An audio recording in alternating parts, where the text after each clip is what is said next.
The economy took center stage on the campaign trail this week.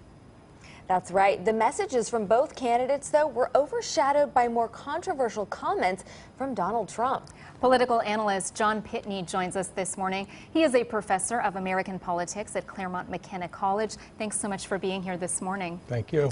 Well, let's start with this. Both presidential candidates basically spoke about the economy. What were they saying? Well, they had something in common.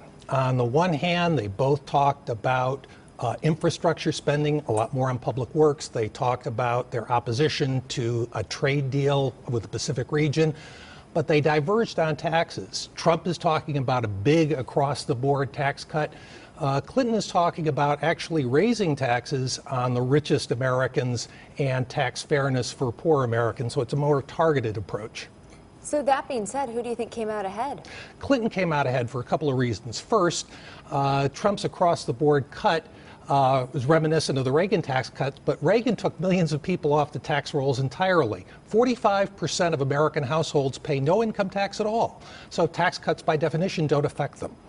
Also, Trump stepped on his message. He had the remarks about the Second Amendment and several other things this week, completely obliterated his message, and that's one reason he's losing ground. Yes, many are saying that Trump actually hurt himself. That's right, and Trump hurt himself in several different ways. The Second Amendment raised issues of violence.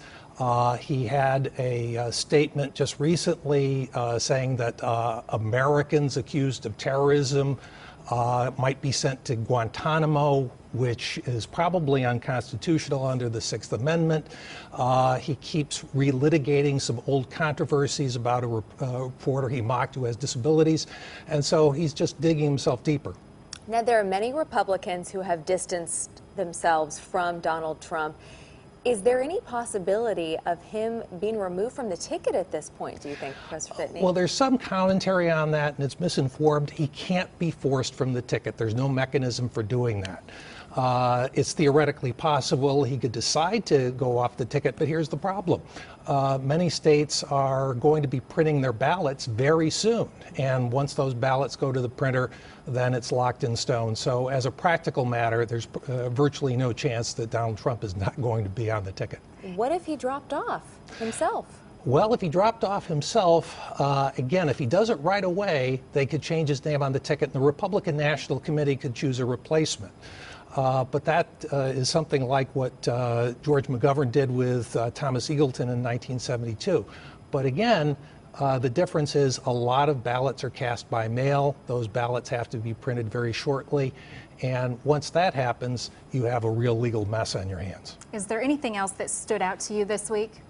Well, one thing that stood out is the opposition of a number of Republicans. 70 Republicans said that the Republican National Committee should divert its resources away from Trump and toward candidates for Congress. They're already assuming that Trump is likely to lose the election, which is really astonishing. It doesn't speak well when your own party is not fully behind you.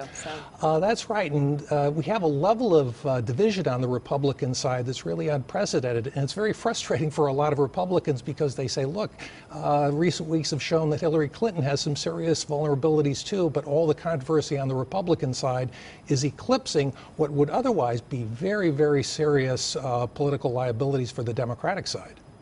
All right, Professor, thanks so much for joining us this morning. And